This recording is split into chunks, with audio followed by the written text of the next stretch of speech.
ago, I was running a race called the Last Man Standing. Here's the format of the race. So the race is a 4.2 mile loop. You have an hour to complete it, running race. If you finish it in less than an hour, like in 50 minutes, you have a 10-minute break because they line you up again at the top of the hour to run the loop again.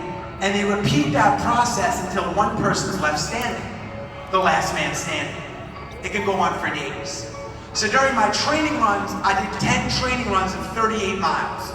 And every time I got to 38 miles, I stopped. I had to stop. That was my limit. 38 miles. Not bad for a guy, I'm 54 years old. Not bad for a guy that's 54, but that's not going to get you very far in this race. And then I heard on a podcast, I heard about this guy named Chad Wright. Chad Wright is a Navy SEAL. And on the podcast, he was saying that he met a guy at the starting line of a 100-mile race who had only run 5 miles. And he took him all the way to the finish line of a 100-mile race by repeating, I will not quit. I will not quit. I will not quit. I said, that's impossible, man. I've been running my whole life. You can't just say, I won't quit and 20x your longest run. It's impossible. But this guy's Chad Wright's a Navy SEAL. He's on a huge, reputable podcast. I highly doubt he's lying. So I cold call him. Create your own luck. I get him on the phone, I tell him about my story, and I'm stuck at 38 miles, and he said, Jesse, I can solve that problem for you in 1 day, 2 days, man. A week later, he's at my breakfast table. Now, Chad Wright is from the deep south of Georgia. He's got a ZZ Top beard, as you just saw. A ZZ Top beard, tattoos everywhere, and a look in his eye like he's seen stuff nobody in this room would want to see during his journey in the military. So the first day he's there, my friends are calling me up. They're like, did you change your cadence? Are you eating differently? Like, what have you done? I'm like, he hasn't said a word.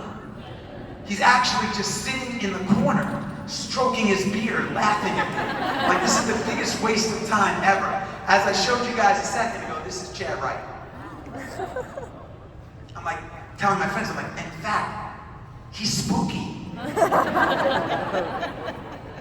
He's got a deep southern accent. So that night, we sit down at the dinner table, he hasn't said the words, but he finally speaks. He says, Jesse, brother, tomorrow, we're gonna start our mission at 0500. But we're gonna meet at the breakfast table at 4:45 and go over the plan.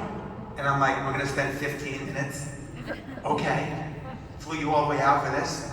4:45 comes, we're at the breakfast table. He says, Jesse, today we're going to do 3 things, man, and 3 things only. And if you do these 3 things, man, you're going to crush your 38 miles. He said, the first thing we're going to do is we're never going to give our pain a voice. What does that mean, Chad? He said, I know you're going to have thoughts like, I'm not a good sales rep. I don't have enough experience. The competition's too good. Or in my case, I'm tired. I have blisters. This stinks.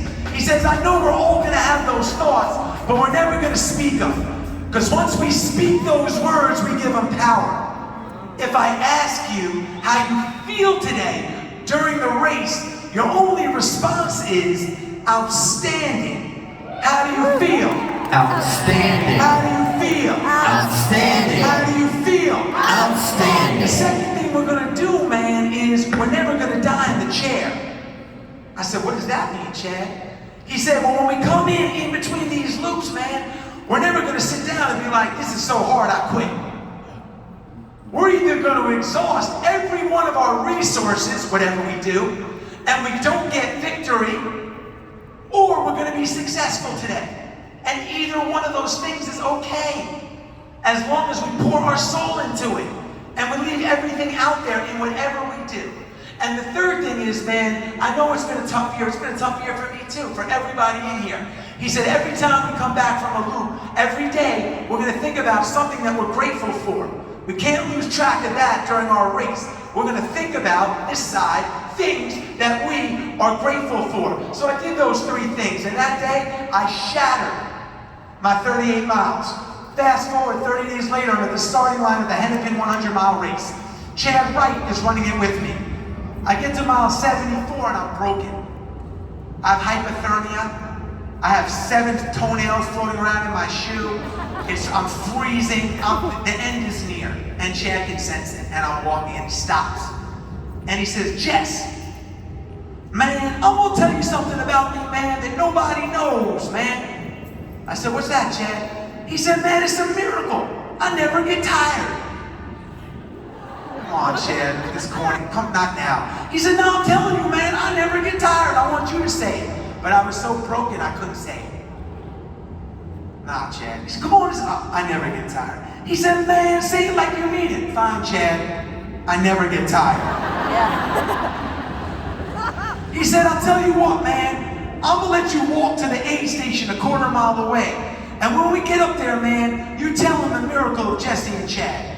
So I walked to the aid station, 75-mile mark, and the gentleman gives me some soup. The other aid volunteer gives me some Gatorade and water.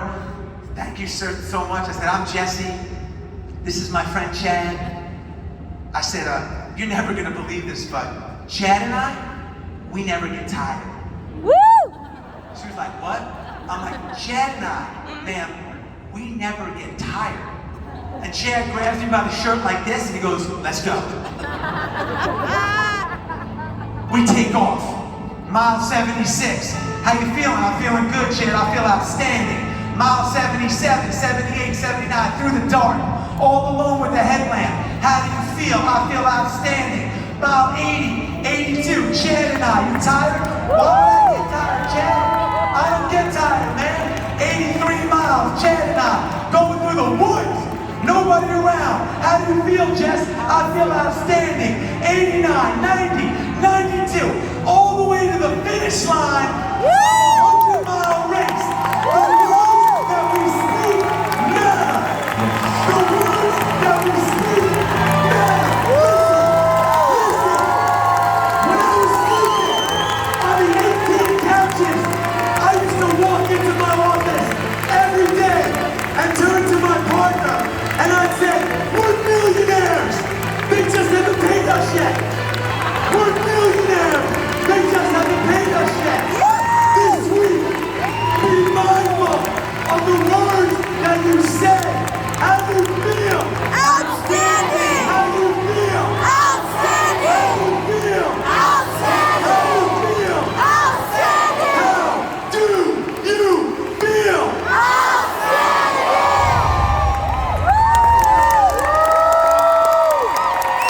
Now listen, we covered a lot. We talked about SIPs very quickly, how they grade people that are going into seniors facilities. We talked about pouring your soul into things. We talked about creating your luck. We talked about complimenting, consoling, congratulating, and getting into people's lives to build deep, authentic, meaningful relationships. We talked about urgency and how we don't have a lot of free time. We have to be very careful and diligent on how we use the 25% of the time that we have. We talked about how a lot of things that will make the biggest difference in our life are not in our business plan. And we talked about the power of the spoken word. All things that I use to help me get this side. But I want to talk about the most important part of entrepreneurship that's very rarely ever spoken about. So, I told everybody here that I beat my dad in checkers, right? Yep. So what I didn't share, what I didn't tell with you guys,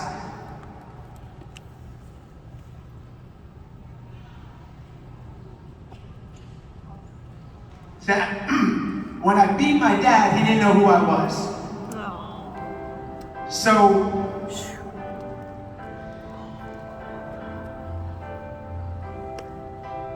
So my dad had Alzheimer's, and I would sit for 24 hours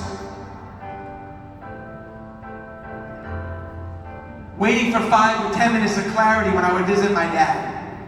And the last time I was at my dad's house, or one of the last times I was at my dad's house, my dad turned to me out of nowhere and he said, son, Jesse, you want to play checkers? I was like, Jesse? Yes, Dad, I want to play checkers. And I beat him. Last time we played. Wasn't fair, but I beat him. And while I had him in a moment of clarity, I said, Dad, what do you want to do? I said, I'll do whatever you want to do, son. I said, you want to go in the swimming pool? My dad said, been in a swimming pool in 15 years. He said, yeah. So I put my dad in the swimming pool with me. When you have a chance to create a memory or a moment, you have to take it. You have to take it. Throughout the journey, my mom refused to hire anybody to work with my dad. They've been married for 67 years. I got a front row seat to watch what this looks like through my mom. They interviewed the wealthiest families in America. And they asked them, what was their biggest regret? Families with $25 million or more of liquid net worth. What was their biggest regret in getting all the money? And overwhelmingly, almost every single person said, giving up what they had for what they wanted. They gave up what they already had for what they wanted. Don't give up what you have for what you already want. Don't give up what you already have for what you want. And as I sat there with my dad was in hospice.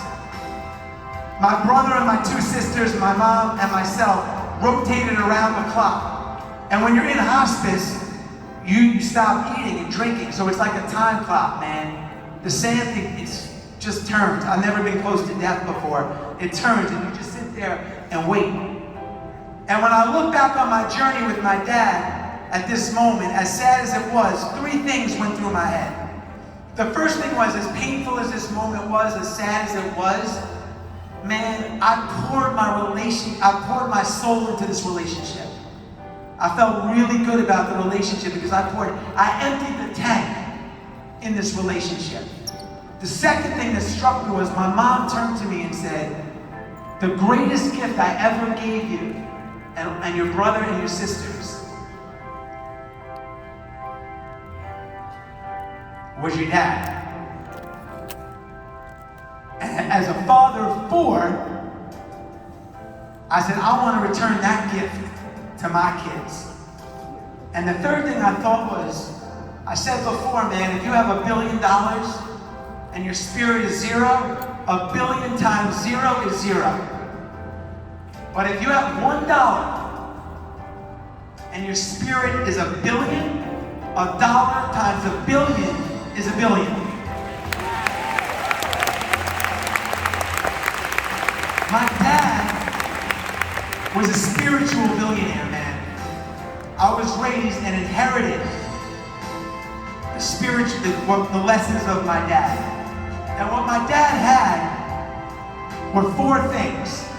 He had character, compassion, generosity, and he was kind to everybody.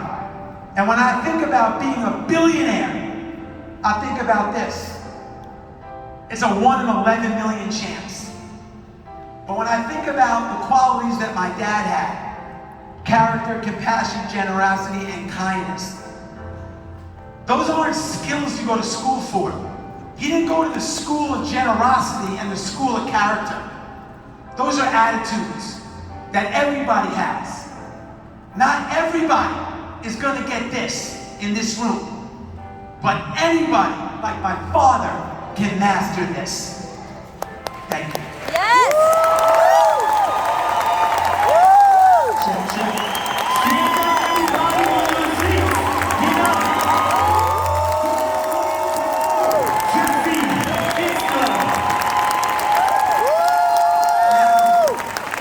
One thing before we go, I was going to do a speech about the 15 steps that I used to grow Marquis Jet. I was like, a lot of entrepreneurs, sales, everyone's trying to really crush it.